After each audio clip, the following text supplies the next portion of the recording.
यह कहानी काल्पनिक है। इसे किसी गलत उद्देश्य से न लिया जाए। अरे, मैं तुमसे कुछ पूछ रही हूँ बेटा, तुम्हारा ध्यान कहाँ है? नीचे बैठकर सब्जी काटते हुए माँ बोली। तब मेरा ध्यान कहीं और था। फिर झट से ध्यान भटकाते हुए बोला, क्या कह रही थी माँ? तब दोबारा से माँ ने कहा, मैं ये कह रही थी कि आजकल तुम्हारा काम बहुत बढ़ गया है, ऐसा लगता है। मैंने जवाब देते हुए कहा, हाँ माँ, काम तो बहुत बढ़ गया है। अब तो समय ही नहीं मिलता, इसलिए अभी मैं ग्राहकों की डिमांड पूरी करने में लगा हूँ। बस थोड़े दिन आप इंतजार कर लो, सब खत्म होते ही जल्द ही मैं आपको फ्री मिलूंगा। नमस्ते दोस्तों, आज की इस कहानी में आपका स्वागत है। मेरा नाम अभय है और आज मैं आपको अपनी और अपने माँ की कहानी सुनाने वाला हूँ। मेरे माता पिता का तलाक उनकी शादी के 5वें साल में ही हो गया था। उस समय मेरी उम्र सिर्फ 4 साल थी और मेरी माँ 24 साल की थी।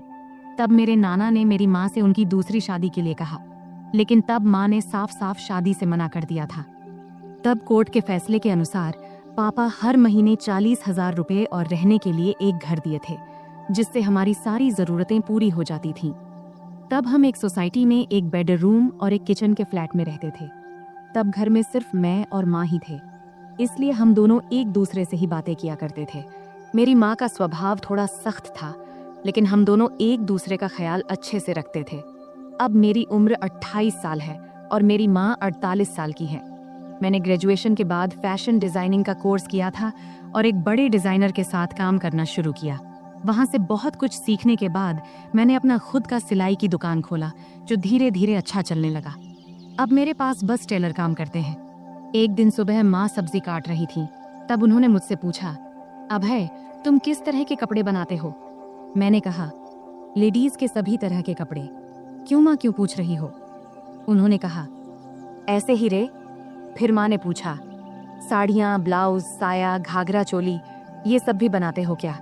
मैंने कहा, हाँ माँ, सब बनाते हैं। फिर माँ ने कहा, तब तो तुम्हारे सिलाई की दुकान में रोजाना बहुत सारे महिलाएं आती होंगी।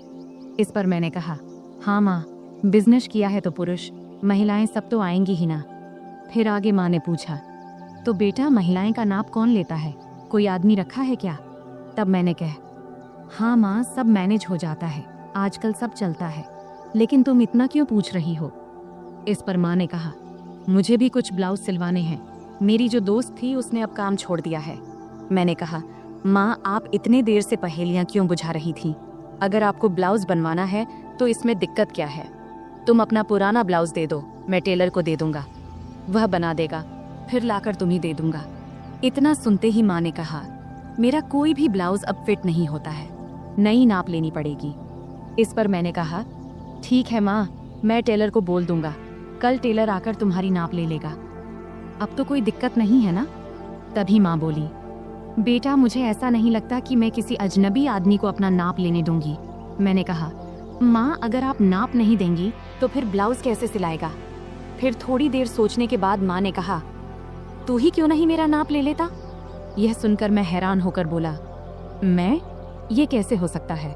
माँ ने जवाब दिया, इसमें क्या है, मुझे तुझसे नाप लेने में कोई दिक्कत नहीं होगी।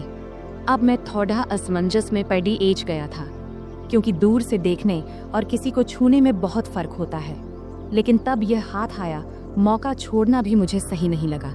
उस दिन सोमवार का दिन था और उस दिन विश्वकर्मा पूजा था, तो सिलाई की दुकान बंद था। तब मैंने सोचा कि आज ही ये काम कर लेना चाहिए। फिर सुबह नाश्ता करके मैं सिलाई की दुकान से कुछ एल्बम और माप लेने का सामान लेकर आ गया। तब मैंने ऐसे एल्बम चुना था जिनमें डिजाइन वाले ब्लाउज दिखाए गए थे। इनमें से कुछ बहुत ही छोटे और बैकलेस थे। फिर मन ही मन मैंने तय किया कि आज ये काम अच्छे से पूरा करना है। 12 बजे जब मैं घर पहुंचा तब माँ रसोई में थी। उन्होंने मुझसे कहा, बेटा, आ गया तू? सामान ले आया? तब मैंने कहा, हाँ, सब ले आया हूँ, अब तुम जल्दी से अपना काम खत्म कर लो। फिर थोड़ी देर बाद माँ मेरे पास आकर बैठ गई और एल्बम देखने लगी। तब वह हल्की पीली साड़ी पहनी थी और उनकी साड़ी का कपड़ा इतना पतला था कि शरीर की रूपरेखा दिख रही थी। तब मैं माँ को देखते देखते खो गया। तभी उन्होंने तेज आवाज में कहा, अभय, सुन रहा है तू? तब मैं चौंक कर बोला, हाँ, क्या हुआ माँ? तब माँ ने एल्बम दिखाते हुए कहा, इतने छोटे ब्लाउज कैसे पहन सकती हूँ मैं? मुझे ये डिजाइन पसंद नहीं है। तब मैंने समझाया, अरे ये सब तो बस डिजाइन दिखाने के लिए है, तू वैसे ही सिलवा लेना जैसा तुझे पसंद हो। फिर थोड़ी बहस के बाद माँ मान गई और बोली, ठीक है चल अंदर माप ले ले। तब हम बेडरूम में गए। फिर मैंने माप लेने के लिए टेप निकाला। तब माँ खड़ी हो गई और बोली, सही से माप लेना ताकि बाद में दिक्कत कोई ना हो। तब मैं अपनी माँ का नाप लेने के लिए तैयार था। अपने मन पर और खुद पर पत्थर रखकर मैंने यह काम शुरू किया। तब मैं पूरी कोशिश कर रहा था कि यह काम एक प्रोफेशनल टेलर की तरह करूं, लेकिन इस दौरान मेरे दिल की धड़कन तेज हो गई। तभी माँ ने और करीब आकर मुझसे कहा, चल जल्दी कर, मुझे और काम भी करना है। फिर मैंने माप लेना शुरू किया और पहले मैंने माँ के बाजू, कंधे और कमर का नाप लिया। फिर थोड़ा रुककर मैंने माँ से पूछा, माँ ब्लाउज के नीचे की पट्टी इतनी छोटी क्यों होती है? इससे परेशानी नहीं होती क्या? मैंने सुना है कि कई महिलाओं को वहाँ के कपड़े काटने से दिक्कत होती है, क्या तुम्हें कभी ऐसा हुआ है? इस पर माँ ने सिर झुका लिया और कहा, मुझे तो अभी तक कोई दिक्कत नहीं हुई। फिर मैंने कहा, मुझे लगता है कि तुम्हें थोड़े बड़े डिजाइन के ब्लाउज सिलवा लेने चाहिए। इस पर माँ ने हामी भरी और मैं फिर नाप लेने लगा। मैंने गले का नाप लेना शुरू किया। टेप को माँ की गर्दन के चारों ओर रखा। तब मैंने यह ध्यान रखा कि मेरी उंगलियां उनकी त्वचा को न छुएं और उनसे 1 इंच की दूरी पर रहें। फिर आगे मैंने पूछा, गला इतना रखना है या थोड़ा कम ज्यादा करूं? क्योंकि मेरी माँ का गला थोड़ा बड़ा था और वहाँ थोड़ी सी गहराई दिखाई दे रही थी, इसीलिए मैंने थोड़ा झिझकते हुए कहा, माँ तुम्हें क्या ठीक लगेगा? माँ ने मुस्कुराते हुए कहा, बेटा तुम तो अब इस काम में माहिर हो गए हो। मैंने जवाब दिया, माँ तुम जैसा कहोगी मैं वही करूँगा। फिर माँ ने फिर कहा, टेप को इतना दूर क्यों रखा है? इसे सही जगह पर रखो, तभी नाप सही आएगा। ये कहते हुए माँ ने टेप को अपने हाथ से सही जगह पर लगा दिया। इस दौरान मेरे हाथ पहली बार माँ की गर्दन को छू गए। तब मुझे ऐसा लगा जैसे मुझे जोर का झटका लगा हो, लेकिन मैंने खुद पर काबू रखा और उस पल का पूरा आनंद लिया। तभी माँ ने कहा, ये पुराने ब्लाउज अब टाइट हो गए हैं, अब मैं थोड़ा ऊंचे और गहरे गले के ब्लाउज सिलवाने की सोच रही हूँ। तुम्हें क्या लगता है? अब है, तुम तो इतनी महिलाओं के कपड़े सिलते हो, बताओ मेरे शरीर के हिसाब से क्या और कैसे अच्छा लगेगा। तब मैंने सोचा कि अगर मैंने अब आगे कदम नहीं बढ़ाया तो मैं अपने आप तक ही सीमित रह जाऊंगा। इसलिए मैंने अलग अलग तरकीबें आजमाने का फैसला किया। मैंने माँ को बड़ी सहजता से अपने सिलाई की दुकान में बनने वाले अलग अलग डिज़ाइन के ब्लाउज के बारे में बताने और समझाने का सोचा। मैंने कहा, मुझे लगता है कि गला जितना गहरा है उतना ही काफ़ी है, लेकिन अगर गले को गहरा रखकर बाकी हिस्से को थोड़ा बड़ा बना दिया जाए तो कैसा रहेगा? फिर मैंने टेप को उनके गले से निकालते हुए कहा, और गले को थोड़ा और गहरा बनाने में क्या दिक्कत है? फिर माँ बोली, बाकी हिस्से को बड़ा कैसे करेंगे ये बताओ। अब माँ भी थोड़ा सहज होने लगी थी और यही मैं चाहता था। मैंने कहा, 1 मिनट रुकिए, मैं आपको समझाता हूँ, लेकिन उससे पहले आखिरी माप ले लेनी दीजिए। फिर मैंने कहा, आप दोनों हाथ को थोड़े ऊपर उठाओ। अब मैं उसके पीछे जाने वाला था। उसने हाथ उठाए ही थी कि मैं उसके करीब आकर उसकी पीठ के पीछे से अपने हाथ ले गया। फिर मैंने उसके कंधों पर हाथ रखा और उसे धीरे धीरे उसकी कमर के बीच तक लाकर नाप लिया और बोला, माँ यह 34 इंच आ रहा है। चलो एक काम करते हैं, 33.5 या 34.5 ही ले लेते हैं। वैसे भी सिलाई करते वक्त अलग अलग डिज़ाइन के लिए थोड़ा बहुत अंतर रखना पड़ता है। फिर मैंने माँ से पूछा, माँ क्या आपको बुरा लग रहा है माप लेने से? माँ ने जवाब दिया, नहीं बेटा, ज़्यादा नहीं। फिर मैं थोड़ा झिझकते हुए उसकी साड़ी के 34 इंच का माप लेते हुए बोला, माँ अब बता, तेरा माप तो लगभग सब सही है। उसने कहा, थोड़ा टाइट लग रहा है बेटा। फिर मैंने टेप को गले में डालकर कहा, अब यहाँ आईने के सामने आ जाओ। फिर मैंने उसके दोनों कंधे पकड़कर उसे आईने के सामने खड़ा कर दिया। तब उसके चेहरे पर एक सवालिया भाव था। फिर मैंने कहा, माँ सब बताता हूँ, थोड़ा सा रुक जा, पहले पानी पीकर आता हूँ, तुझे चाहिए क्या? तब उसने सिर हिलाकर मना कर दिया। फिर मैं रसोई में गया, पानी पिया और खुद को थोड़ा ठीक किया। फिर कुछ आगे का सोचने लगा कि अब यह सब करते हुए मैं अगले कौन सा कदम बढ़ाऊं। तब 2-3 विकल्प मेरे मन में आए। फिर मैं वापस बेडरूम में आ गया। तब माँ ने अपना पल्लू फिर से कंधे पर ठीक से ले लिया था, लेकिन 6 फुट के बड़े शीशे के सामने वह बेहद ही सुंदर लग रही थी, जिसे मैं शीशे में ही निहारने लगा। तभी माँ बोली, कहाँ ध्यान है बेटा, इधर देखो, अब मैं तुझे इसी ब्लाउज में बदलाव करके दिखाती हूँ। जैसा कि तूने मुझसे कहा कि हम गले को 1 इंच गहरा कर लेते हैं। फिर उसने कहा, तू ऊपर वाला हुक खोल और ऊपरी किनारों को अंदर मोड़ कर देख।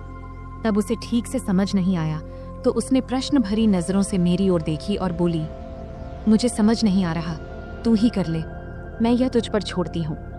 तब तीर सीधे निशाने पर लगा था और मुझे भी यही चाहिए था। फिर मैंने आराम से उसके हुक खोले और किनारों को उलटी दिशा में अंदर की तरफ मोड़ने लगा। मैं ऐसा कर रहा था और वह खुद को शीशे में देख रही थी। फिर मैं जल्दी जल्दी अपने काम निपटाने लगा। उस दिन मुझे भी एक अजीब सा सुकून मिल रहा था। जब मेरा काम हो गया तो मैं उसके और ड्रेसिंग टेबल के बीच से हटकर एक तरफ हो गया और उससे कहा, देखो, अब यह वैसे ही है जैसा तुम चाहती थी, 1 इंच गहरा। क्या लगता है, अब बताओ। फिर माँ ब्लाउज की तरफ देखने लगी और मुझसे बोली, अभय, तुझसे सच कहूँ तो ऐसे गले में मुझे बहुत आराम महसूस होता है। ऐसे ब्लाउज पहनने पर ऐसा नहीं लगता जैसे हंस को पानी में तराने से। फिर मैंने कहा, माँ नाराज मत होना, लेकिन एक बात कहूँ। अब मैं अगला कदम उठाकर उसे और सहज करने की कोशिश करना चाहता था। तब माँ मुस्कुराते हुए बोली, नहीं रे अभय, मैं तुझसे कैसे नाराज हो सकती हूँ, बोलना जो बोलना है। तब मैंने सावधानी से कहा, इतने गहरे गले वाले ब्लाउज से सब कुछ बहुत ज्यादा नजर आता है और यह थोड़ा अजीब भी लगता है। यह सुनते ही माँ ने अपने ब्लाउज की 3 इंच अंदर की तरफ मोड़ी और हंसते हुए बोली, मुझे कौन देखने वाला है अभय, घर पर तो हम दोनों ही रहते हैं और बाहर मुझे बहुत कम ही जाना पड़ता है। वैसे भी तुम्हारे सामने मुझे कोई दिक्कत नहीं होती। मैंने कहा, माँ, मुझे यह जरूरी लगा कि आपको बता दूं, फिर आप जैसा बोलोगी वैसा ही होगा। इस पर माँ मुस्कुराई और बोली, ठीक है बाबा, अब तुम करो। फिर मैंने कहा, मैं तुम्हें वैसे ही ब्लाउज दिखाता हूँ जैसा मैं बता रहा था। उसके बाद मैं उसके एकदम सामने गया। जैसे ही मैं उसके पास गया, वह थोड़ा आगे बढ़ी। फिर मैंने ब्लाउज का हुक वापस लगाने के लिए ब्लाउज को ठीक करना शुरू किया। फिर फोटो लेने के बाद मैंने उसे वापस सही से पहना दिया। फिर मैंने उसके दोनों कंधों के पास से ब्लाउज के किनारे पकड़ा और हल्का सा खींचा ताकि उसके कंधे साफ नजर आएं। ब्लाउज अब ढीला हो गया था और उसके कंधे लगभग उघड़ गए थे। इसके बाद मैंने नीचे से दोनों तरफ अपनी 2 उंगलियां अंदर डालीं और वह सहजता से ब्लाउज के अंदर चली गई। तब उसने मेरी तरफ देखकर कहा, क्या कर रहे हो बेटा, मुझे कुछ समझ नहीं आ रहा, बस 1 मिनट रुको माँ। मैंने सिर हिलाते हुए कहा और फिर अपने काम में लग गया। अब मैंने उसके ब्लाउज के नीचे की किनारी पकड़ा और उसे थोड़ा नीचे खींचा। फिर मैंने उसके ब्लाउज के नीचे के दोनों हुक खोल दिए। अब उसकी गर्दन की कटिंग थोड़ी दिख रही थी। अब सारा काम खत्म करने के बाद मैं थोड़ा पीछे हटकर उसे एक बार देखा और फिर किनारे हो गया। अब उसका गला बड़ा हो गया था, लेकिन ज्यादा गहरा नहीं था। तब मैंने नोटिस किया कि उसकी चेहरे पर संतोष नहीं दिख रहा था। शायद उसे और गहरे गले वाला चाहिए था। इसलिए मैंने पूछा, क्या हुआ माँ, ऐसा ठीक नहीं लग रहा क्या? तब माँ ने हाथ रखते हुए शरारती अंदाज में हंसते हुए बोली, नहीं रे, मुझे गहरा गला अच्छा लगता है, नहीं तो ऐसा लगता है जैसे किसी ने कसकर बांध दिया हो। तब उसकी बात सुनकर मुझे ऐसा लगा जैसे मुझे 440 वोल्ट का झटका लगा हो। फिर आगे वह बोली, अरे ये कई बार सिर्फ दूरी की वजह से होता है। एक काम करो, क्या तुम सिर्फ ब्लाउज में ही माप ले सकते हो? वैसे भी मुझे ऐसा एक ब्लाउज चाहिए जिसमें नीचे कुछ पहनने की जरूरत ना हो। अगर माप सही से लो तो बेहतर रहेगा। मैंने कहा, हाँ माँ, यह सही भी रहेगा, लेकिन बाकी ब्लाउज के लिए तो नीचे पहनना जरूरी होगा, नहीं तो वे टाइट हो जाएंगे। तब माँ ने सिर हिलाते हुए कहा, ठीक है, तुम यहीं रुको, मैं आती हूँ। फिर वह बाथरूम में चली गई और दरवाजा थोड़ा सा खुला ही छोड़ दिया। तब मन में ख्याल आया कि दरवाजे के पीछे से झांकूं, लेकिन मैंने संयम बनाए रखा, क्योंकि मैंने तय किया था कि धीरे धीरे माँ को अपने सामने सहज बनाना है। फिर 5 मिनट बाद माँ बाहर आई और मेरे सामने आकर खड़ी हो गई। तब एक पल के लिए मैंने उसकी ओर देखा और देखकर हैरान रह गया, लेकिन मैंने कोई प्रतिक्रिया नहीं दिया और अपने काम में लग गया। फिर मैंने कहा, माँ, अब हम सिर्फ तुम्हारी पीठ का ही माप लेंगे, क्योंकि फर्क वहीं से पता चलेगा। तब माँ ने हल्के से मुस्कुराते हुए पूछा, क्या रे, तुम लोग सिलाई की दुकान में भी औरतों को ऐसे ही कपड़े उतरवाने को कहते हो क्या?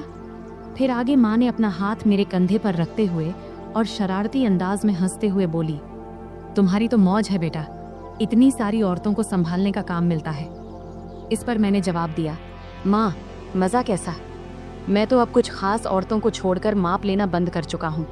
अच्छा, और ये क्यों? माँ ने पूछा।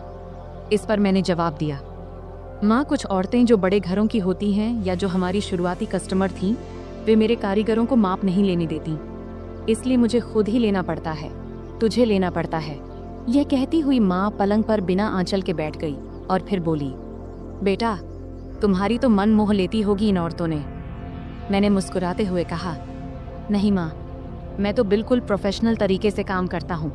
फिर माँ ने शरारती मुस्कान के साथ पूछा, लेकिन फिर भी तुम्हें उनका स्पर्श तो होता होगा ना, है कि नहीं? सच बता। इस पर मैं थोड़ा शर्माते हुए बोला, हाँ, होता है, लेकिन वे कुछ नहीं कहती क्योंकि उन्हें मेरे सामने सुरक्षित महसूस होता है। फिर माँ ने हंसते हुए कहा, मेरा बेटा कितना समझदार है। ये कहते हुए उसने मुझे गले लगा लिया। इतनी ठंडी रात में उसके गले लगाने से उसकी गर्माहट मुझे महसूस होने लगी। फिर थोड़ा पांव खींचते हुए माँ ने पूछा, बेटा, तुमने ये सब बातें कहाँ से सीखी? मैंने कहा, माँ, इन औरतों से ही। वे इतने अलग अलग शब्द बोलती हैं कि क्या बताऊं। फिर माँ ने मजाक करते हुए कहा, अच्छा बेटा, तुम मुझे भी कुछ बताओ। तब मैंने कहा, नहीं माँ, तुम हंसोगी और कहोगी कि ये सब मुझे कैसे पता। माँ बोली, नहीं बेटा, मैं समझती हूँ कि तुम अब बड़े हो गए हो, लेकिन मुझे यह भी समझना है कि तुम्हें क्या पता है और क्या नहीं। फिर मैंने हिम्मत जुटाकर माँ से कुछ बातें साझा किया। तब माँ ने आत्मविश्वास से कहा, अरे बाबा, तुम्हें तो सब पता है। फिर मैंने हंसते हुए कहा, चलो छोड़ो ये सब, अब तुम्हारा नया डिजाइन वाला ब्लाउज लेकर आता हूँ। फिर मैंने उठते हुए पूछा, हाथ लगाऊं तो चलेगा ना? तब माँ ने खुद को सभ्य दिखाने की कोशिश करते हुए कहा, अरे हाँ बेटा, मुझे तुम पर पूरा भरोसा है। और क्या तुमने इतना जल्दी सब कुछ फिट कर लिया? फिर माँ ने थोड़े जोर से हंसते हुए कहा, बेटा, देख ले कहीं कुछ और लगाना बाकी तो नहीं है। तब उसके इस मजाक से मैं शर्म से लाल हो गया। अब वह पल भी आ गया था जिसका इंतजार था। फिर मैंने माँ को ड्रेसिंग टेबल के सामने खड़ा किया और खुद उसके पास जाकर खड़ा हो गया। फिर मैंने अपने दोनों हाथ नीचे लाते हुए कहा, देखो, ये कितनी नीचे तक जा रहा है, इसका कारण इसका माप है। यह कहते हुए मैंने अपने दोनों हाथ उसके ब्लाउज के किनारे पर रख दिया। तब मेरी धड़कन एकदम से तेज हो गई थी और हाथ भी हल्के से कांप रहे थे। मेरी माँ अभी भी उतनी ही क्यूट लग रही थी, भले ही वह थोड़ी बड़ी हो गई थी। फिर माँ ने अपना हाथ मेरे हाथ पर रखते हुए हल्का सा हिलाते हुए कहा, अभय, सच कहूँ तो मुझे इसमें कोई दिक्कत नहीं है। मैं ऐसे ब्लाउज पहनने को तैयार हूँ, लेकिन मेरी एक ही शर्त है, गला जितना गहरा हो सके उतना चलेगा। तभी मैंने हाथ हटाते हुए पूछा, माँ, एक बात बताओ, तुम्हें और बाकी औरतों को गहरा गला ही क्यों पसंद आता है? नॉर्मल गला भी तो अच्छा लगता है। इस पर माँ ने मुस्कुराते हुए बोली, अरे बेटा, मुझे तो ये घर में ही पहनने हैं। घर में तो कोई दिक्कत नहीं है, इससे थोड़ा आरामदायक लगता है और गर्मी भी नहीं लगती। फिर माँ बोली, बेटा, तुम एक बात बताओ, अगर गला बहुत गहरा हुआ तो पट्टी दिखेगी क्या? मैंने जवाब दिया, हाँ, जरूर दिखेगी, लेकिन अगर गर्मी लगती है तो आल घर में सिर्फ गाउन क्यों नहीं पहनती? खैर, कुछ ना पहनोगी तब भी चलेगा, मैं तुम्हारे लिए एक सुंदर स्लीवलेस गाउन सिलवा देता हूँ। तब माँ ने अपना नाक सिकोड़ते हुए कहा, गाउन, और वह भी स्लीवलेस? मुझे पसंद नहीं है। तब मैंने समझाते हुए कहा, अरे, घर में तो कोई दिक्कत नहीं है, वैसे गर्मी में पेटीकोट भी नहीं पहनोगी तो और आरामदायक लगेगा। चलो एक काम करते हैं, एक ऐसा गाउन सिलवा कर देख लो, बस एक बार पहन कर देखना, अगर अच्छा लगे तो ठीक, वरना मत पहनना। तब माँ ने सोचा और कहा, ठीक है बाबा, एक बार ट्राई कर लेंगे, अब आगे क्या करना है? मैंने हल्की मुस्कान के साथ कहा, अब तो बस इसे फाइनल कर लेते हैं, और अगर गाउन अच्छा लगा तो तुम्हें और भी सिलवा दूंगा। फिर मैंने माँ को गाउन का सैंपल दिखाने के लिए अलमारी से एक गाउन निकाला और कहा, देखो, ये स्लीवलेस है, लेकिन इसका मटेरियल बहुत कंफर्टेबल है, इसे पहन कर देख लो, अगर अच्छा लगे तो इस डिजाइन में कुछ और बना दूंगा। माँ थोड़ा हिचकिचाई, लेकिन फिर उसने कहा, ठीक है, इसे पहन कर देखती हूँ। वह गाउन लेकर बाथरूम में चली गई। तब मैं थोड़ा नर्वस था, लेकिन खुद को शांत रखने की कोशिश कर रहा था। कुछ देर बाद माँ बाहर आई। गाउन में वह बहुत प्यारी लग रही थी। आते उसने पूछा, कैसा लग रहा है बेटा? मैंने कहा, बहुत अच्छा लग रहा है, तुम पर यह डिजाइन बहुत सूट कर रहा है। फिर माँ ने आईने में खुद को देखा और हल्के से मुस्कुराई। फिर उसने कहा, हाँ, ये तो सच में बहुत आरामदायक लग रहा है। फिर मैंने माँ से कहा, तो पक्का, अब मैं ऐसे 2-3 और डिजाइन तैयार कर दूंगा। माँ ने कहा, ठीक है, लेकिन ध्यान रखना कि मटेरियल हमेशा ऐसा ही होना चाहिए, और हाँ, गला थोड़ा गहरा हो तो बेहतर होगा। फिर मैंने सहमति में सिर हिलाया। यह कहते हुए माँ फिर से सामान्य कपड़ों में वापस आ गई। फिर हमारी बातचीत यही खत्म हो गई। आखिरकार मैंने महसूस किया कि माँ के साथ यह बातचीत न केवल उनके आराम के लिए थी, बल्कि एक नए दृष्टिकोण को समझने की भी थी। यह एक ऐसा पल था जहां हम दोनों एक दूसरे की भावनाओं को बेहतर तरीके से समझ सके। तो दोस्तों, यह थी हमारी आज की छोटी सी कहानी। आपको यह कहानी कैसी लगी कमेंट करके ज़रूर बताएं, और अगर आपको यह कहानी पसंद आई हो तो इसे लाइक करें और अपने दोस्तों के साथ शेयर करें। आगे भी ऐसी ही रोमांचक कहानियों के लिए हमारे चैनल को सब्सक्राइब करें और बेल आइकन दबाना न भूलें, ताकि आप हमारी कोई भी कहानी मिस न करें। धन्यवाद।